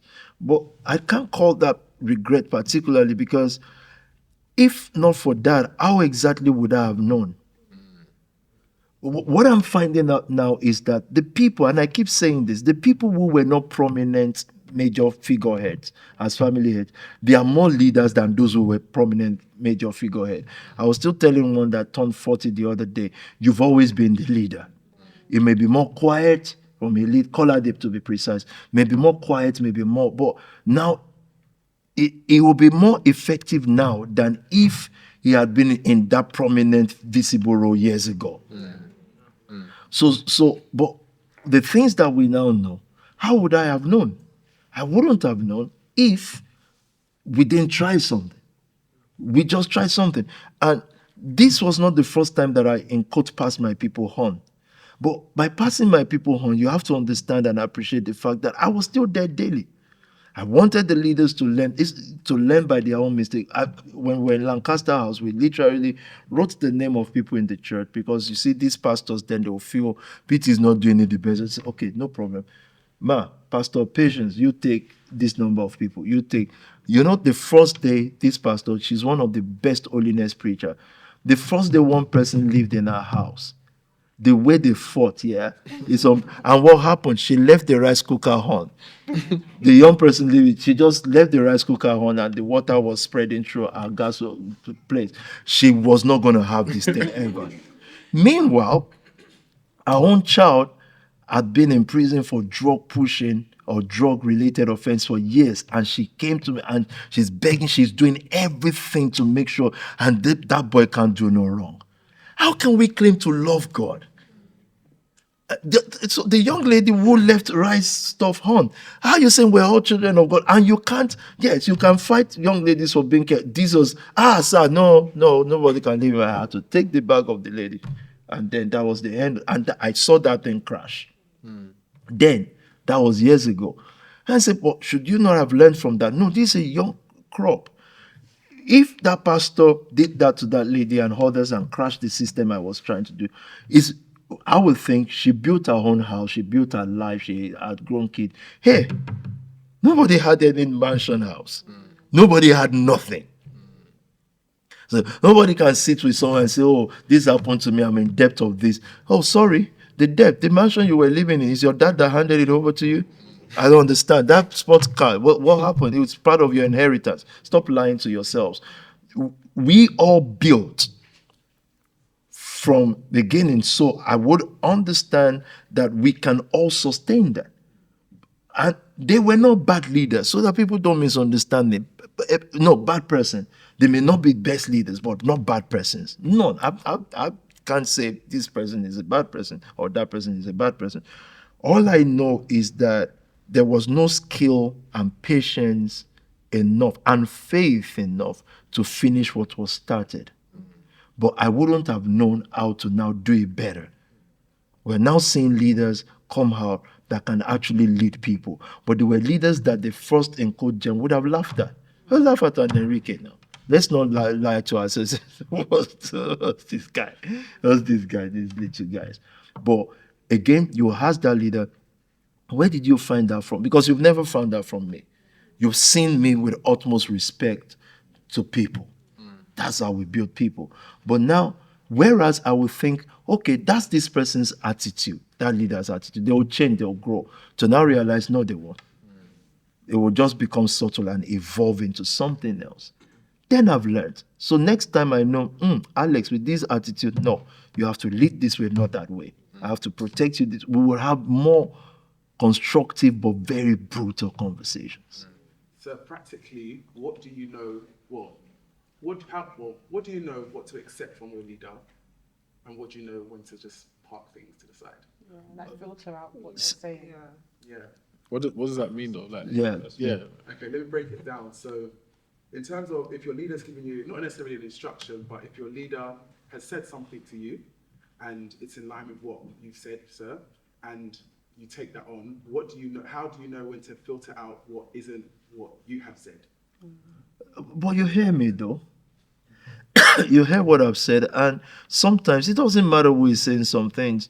If it doesn't sit well with you, it doesn't sit well. And I think that's where you will say to your leader, thank you, ma, thank you, sir, but I would like to discuss this with PT. Take me there. So that it is not, I'm sneaking to get to PT. Then your leader then say, oh, I caught you.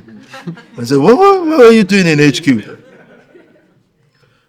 So in a house where there is no greed, because greed would have meant that, oh, this leader, this PT, once you go to it, just wants everything you've got. God forbid that my life becomes that bad. No, it will be how do we elevate each other? Because the leader there, I actually need them to look good and be good. That's the whole concept of this house. Like, raise leaders that are good. That's why they drove. At a point, as the first gen, the prominent first gen, at every point, they were living at most point, they were living in better houses than drove better cars.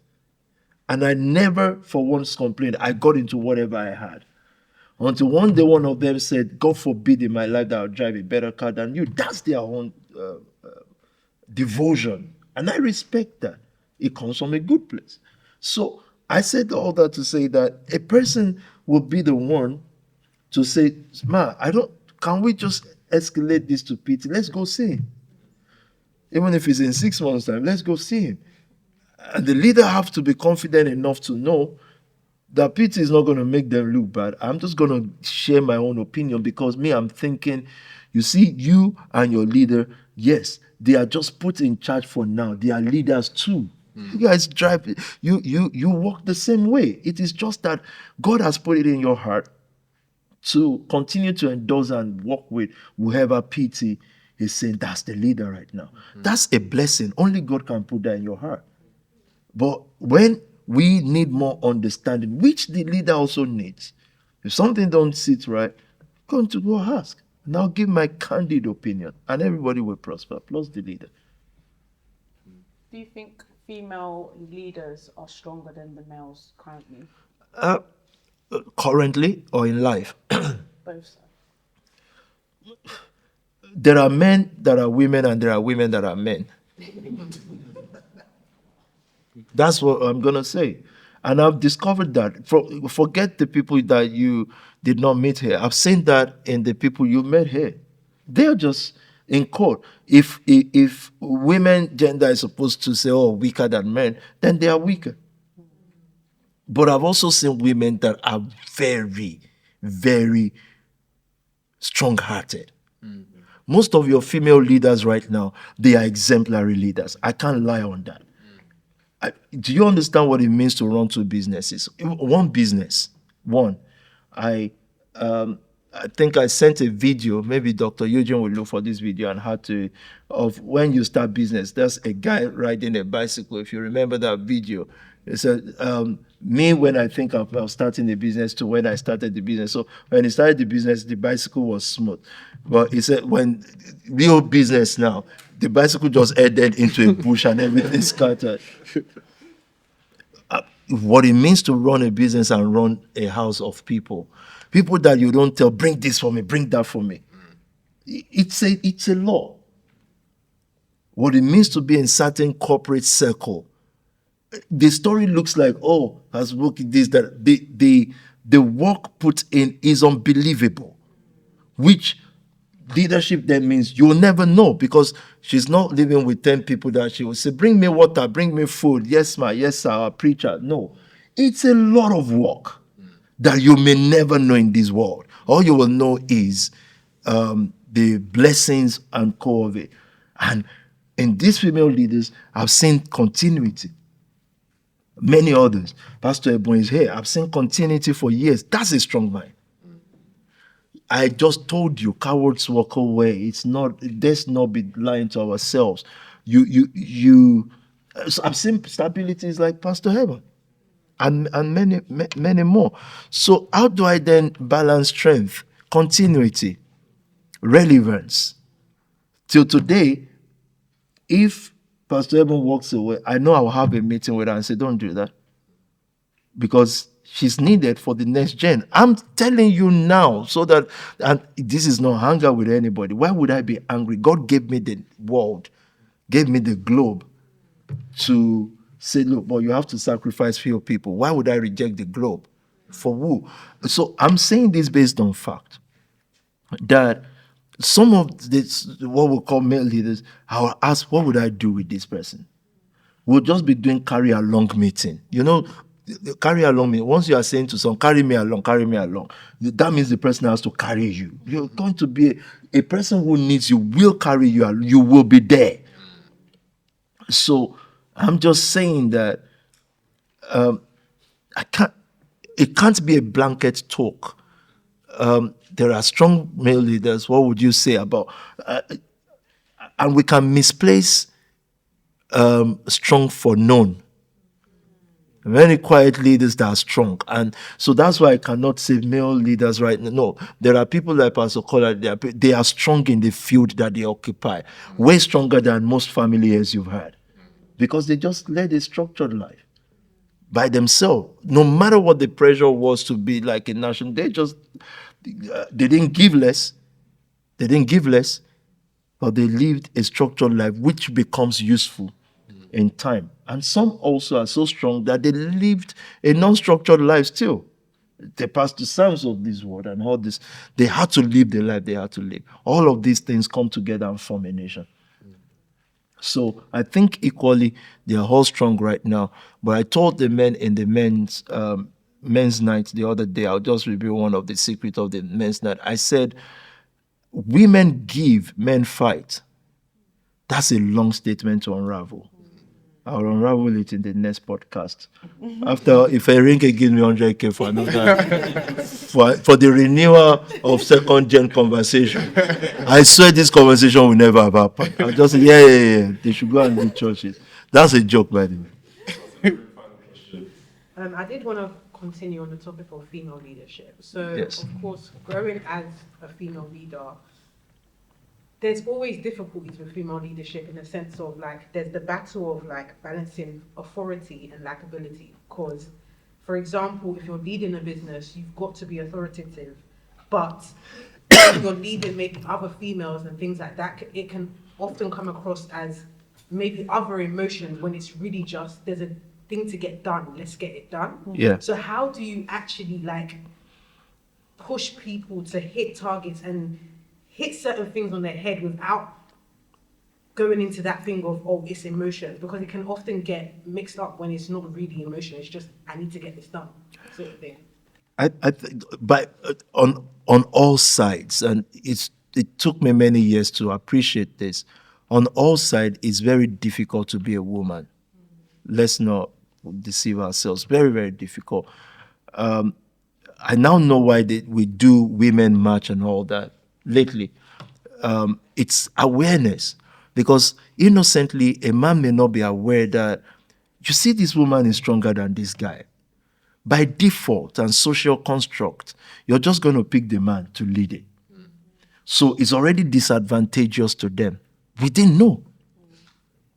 And so when we did the women's march, when we did everything we do for women, for the girl child, I mean it.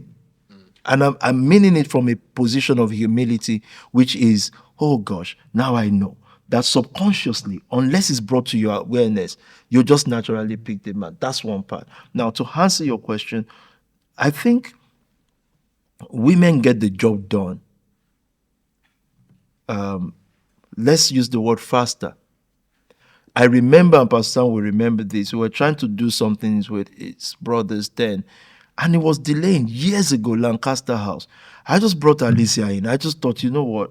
These guys, they will tell you, we'll submit the file. Yeah, that's right. You know how big men talk.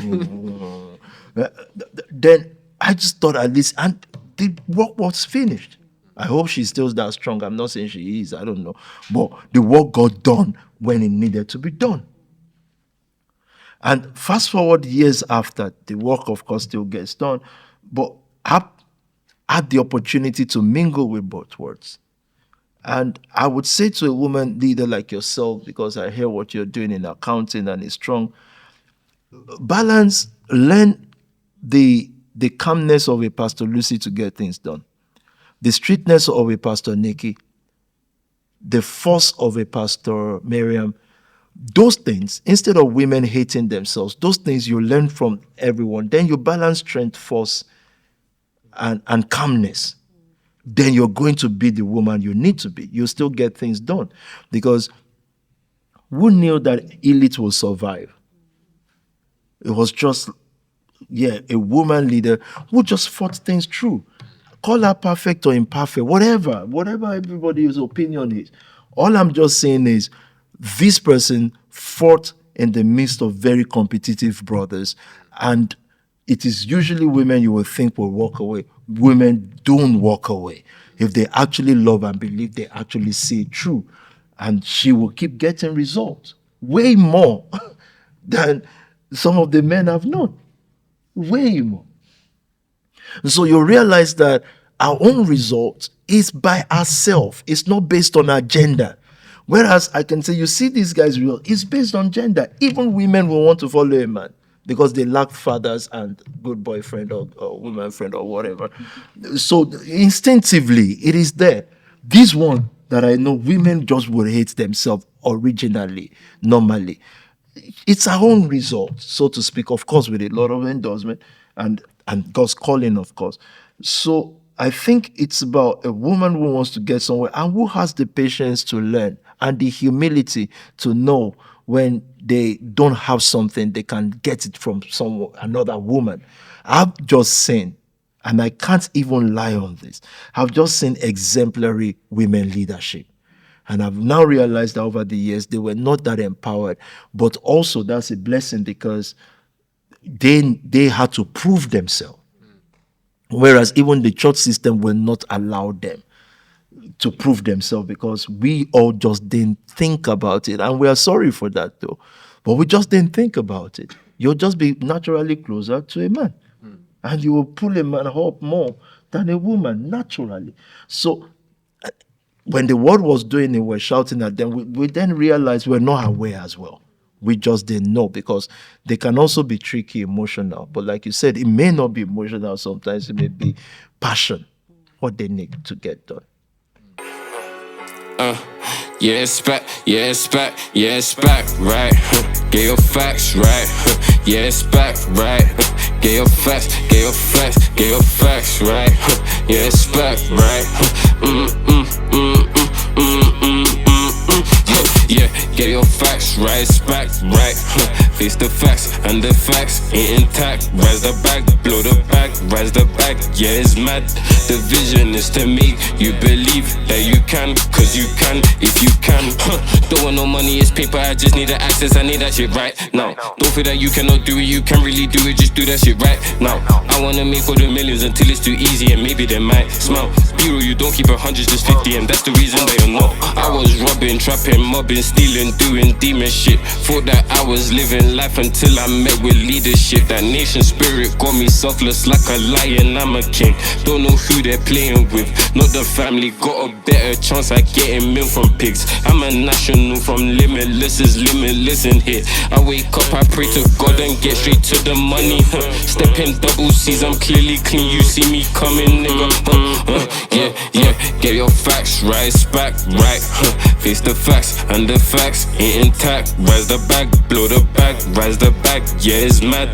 The vision is to make you believe that you can, cause you can if you can. Told opium, I wanna feed every mouth. That's why I turn up the crowd. Give me my money right now, then throw it right back in the crowd. My niggas solid and sound. Limitless shaking the town. Watch how we break this shit down. We're coming for nations of crowns. Hey yo, be real, you gotta cool down. For what, they ain't stopping me now. I spend the money in style. Leadership taught me how. Gucci from head to toe, Dio got better those. I'm a designer, I'm wild. If it's no opium, then I ain't trusting them. He made the money in style. Get your facts right, back right. Face the facts and the facts ain't intact. Rise the bag, blow the bag, rise the bag. Yeah, it's mad. The vision is to make you believe that you can, cause you can if you can. Get your facts right, back right. Face the facts and the facts ain't intact. Rise the bag, blow the bag, rise the bag. Yeah, it's mad. The vision is to make you believe that you can, cause you can if you can, nigga. All this money on the map. How you telling me you're broke? You better get straight to the bag.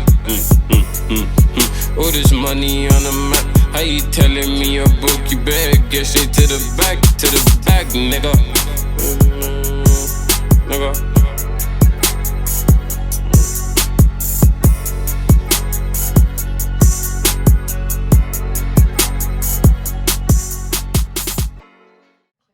I've loved these questions and we will continue to have conversations. I love the fact that we have a focus and that we are all now on board speaking the same language. What are these focuses? One, that the churches, the 6 churches plus, must grow, and that it is the responsibility of the second gen to aid these churches' growth. That we also must prosper. I told the leaders yesterday we have an aggressive plan towards job creation for ourselves. And so, yes, I've heard some arguments and debates today that where we should be in job creation is not where we are. I agree. But what has delayed us is human factor. Like Pastor Sam said in his preaching the other day, looking critically at some of the plans I have, PT had, we would have provided more jobs. What stopped us? Human factor. When men and women become a little bit prosperous or witness some comfort, they go about their own thing. But we won't give up. I won't give up because I have no choice. God gave me a mandate to raise a generation of prosperous young people who love God. And the mandate is there. And looking behind me, I know that I have men and women. We still have quality people. As a matter of fact, the quality gets better. The quality gets stronger. People are more determined. And I'm grateful to God for that because I'm sure that's not just my doing. It's the call confirming itself. Another thing that endorses me, endorses us is there's a flow of finances, fresh finances. There's an evolution. There is a, let me use the word cleanup. And God is helping our businesses more than ever before. Use this to encourage yourself and build your churches as they meet tomorrow. That's my focus right now. If you say what is PT's word right now, build those churches to hundreds and hundreds, empower whoever is leading now. And if whoever is leading now walks away, be ready to take over. That's the mandate. Creation of businesses and jobs is why we're building the center that we're building, the 1.2 million that we're raising. And fellowships like COD have taken a lead. I saw what Life Family just did, a madness. It's unbelievable. No, the leader of Life Family just did a madness. It's unbelievable what God can do with people that we would be told, what's this person? It's unbelievable. And most times I realize that we don't see number growth and financial growth until some people move out of the way. Your fixation is not who moved out of the way, it's who should come in. So winning. See, and those who have been in the house, you cannot have the same complaint that you have 7 years ago. It's time to grow because we have work to do. Across board, all our businesses are prospering, but we are also making the emphasis sure and clear that we're sitting on them for excellence. Attention to details, making sure that these things are functional. So I congratulate all the programs, those who are running programs within the family, from beauty to the corporate to everyone. I congratulate those who are being persecuted. For this work's sake, I want you to remember that friendship and greatness means that when one is under attack, we are all under attack. There's no comfort zone. There's only greatness zone. That's what I charge you to this week. So I'm titling this week Greatness Zone. So all the churches, the word that you're going to be speaking on Monday is greatness zone, the zone of greatness. Listen back to what I said in the Thursday service when I said, how did you learn your language? You just heard someone. If the houses continue to speak greatness, we'll all be great. Then on the 16th of March, 16th or 17th of March, I expect all the churches to come together under the leadership of Pastor Sam Senior, Pastor Sam, Pastor Tobi Jr., Pastor Nikki, and pull hundreds of people together and run the first joint service. Then on the 13th of April, thousands of us will be gathered in what we title or connote as Entrepreneurial Sunday. That's going to be a season, a time for us to enter into a new season. Now, write all these things down. Ask yourself, what is my contribution towards it? Souls especially and otherwise. That's the call over this house right now. If you're going to be great at something, you have to see only that one thing and see nothing else. We've chosen what to see. Our focus is vision. Our focus is foresight. Our focus is greatness. And guess what? Forget about the 12. The 12 can be 120. The 12 can be 12,000. Don't worry about the 12. Worry about you. That you can hear clearly and you know what is stirring up in your heart as you listen to this conversation. It is on that note that I want to congratulate the second gen as the money generation. Congratulate them as even the revival generation. That I look at that gen and I see strong men and women who have gone through many things through leadership and under leadership and are finally ready to take the front row. That's how I see the second gen. And I know none of you will fall off, none of you will fail, none of you will be little, you will all be great because I believe in the second generation. God bless you all. PT. Thank you.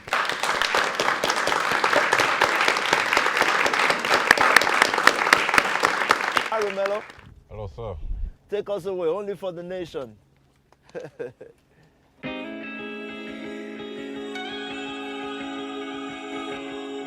Benny, are you recording? Yeah. Do you believe it? Yeah. Yeah. Tell me, do you believe in magic? You ever seen a star trapped in the hood, then he vanished? Yeah. Mommy, don't panic, cause I tell the story doesn't mean that I planned it. I just hope you're glad that I found it. Me and my purpose stuck together like it's pockets and trousers. I notice when they speak in their hearts, they doubt us. Imagine life without us. I know that's easy to see, cause trouble hasn't knocked on your door. There's no need to believe, and to be honest, that's fine by me. I think I found my feet, now I take heed everywhere that I go. Life of a visionary. I could have ended up like my brother in a cell on a cell phone asking for commissary. My life isn't voluntary. I didn't ask for this, but I ain't complaining. I'm embracing every chance I get to right my wrongs in the song. I feel the depth of my soul. This is how it's meant to go, I suppose. I got a few habits in my life that I should have outgrown. The same voices in my head, they're just changing the tone. I've come a long way from home. There's still a long way to go. They won't see me fold, no. I was given life, that's why I gotta give, yeah. There isn't anything in this life that I find that I could trade my knowledge with. I got an honest grip. I know they wanna see that we fell off. See me in the trap house, orange rice like it was jell-off. Diamonds in the bezel, ain't the only time that I'm shining. I've heard it all before, can't you see I ain't like him? Them niggas, they don't think enough. He's just the richest broke nigga in the hood, but he's thinking that he did enough. They can never pity us. The fraud allegations, they were just ingredients towards the making of resilience. We overcame, so you better respect the brilliance. I'm sorry, you can keep your opinions. My older brother got $1 million invested in this business. The family came from nothing to something, and I'm just glad I'm a witness. I know they'll find it hard to forget this. It's written on my heart, I'm a message. I praise God and I get rich. Diamonds in the teeth, no dentist. And I stay cold with a flow, but I don't need no lip sip. He should have made me as a penguin. Yeah, I found my gift in a sentence. I hit the proof and start bending. I risk it all, no pretending. Only for the nation. Yeah. You ever seen the stars rise on the lights and shining? Yeah. They see how far